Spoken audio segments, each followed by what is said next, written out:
Engineer صاحب، آپ نے جب گفتگو کی ہے اپنے انٹرویو میں تو آپ نے جو مولانا طارق جمیل صاحب پہ اور بہت سارے ٹھیک ہے وہ فضائل اعمال کے حوالے سے جو آپ نے کیا ہے اعتراض کیا ہے وہ آپ کے بنتا ہے، اعتراض بنتا ہے، لیکن سر جو آپ نے ایک زیادتی کی ہے وہ بہت بڑی زیادتی ہے۔ آپ نے وہ حرکت کی ہے جو جب آپ کے خلاف 1 سال پہلے کسی اور نے کی تھی تو ہم میدان میں آئے تھے، یہ خاکسار میدان میں آیا تھا۔ یہ میں نے ویلاگز کیے تھے اس پہ کہ خدا کے لیے کسی پر توہین مذہب، اتنے بڑے عالم دین پر اس طرح توہین مذہب کا الزام نہیں لگاتے۔ آپ نے مولانا طارق جمیل صاحب پہ ایک چھوٹے سے لفظ کو پکڑ کے باقاعدہ توہین مذہب کا الزام عائد کر دیا کہ جی 295 بھی لگتی ہے، سی بھی نہیں بھی لگتی ہے۔ آپ لگوا رہے ہیں، اسی طرح ہی تو لگتی ہے، اسی طرح ہی تو عوام جو ہے وہ جذبات میں آ جاتے ہیں، اور آپ دونوں کے تو پوائنٹ آف کنورجنس ہے وہ ایک ہی ہو جاتے ہیں۔ جا کے آپ کے چاہنے والوں کی ایک بڑی تعداد جو ہے وہ آپ کے بھی چاہنے والے ہیں، آپ کے بھی چاہنے والے ہیں، خان کے بھی چاہنے والے ہیں۔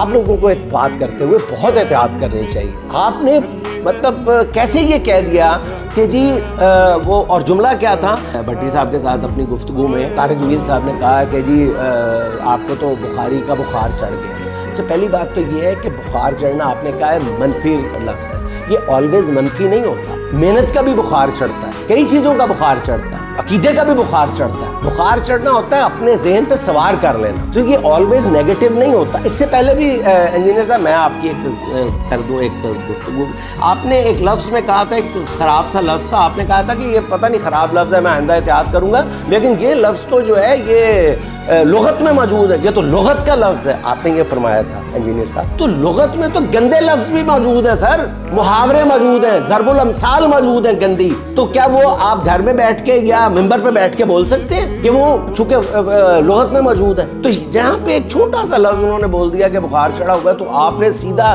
توہین مذہب کا الزام لگا دیا۔ آپ نے کہا توہین مذہب کے مرتکب ہوئے ہیں طارق جمیل صاحب، یہ زیادتی ہے۔ اس پہ میرا خیال ہے کہ کسی اور کو نہیں، اس پہ میرا خیال آپ کو معافی مانگنی چاہیے۔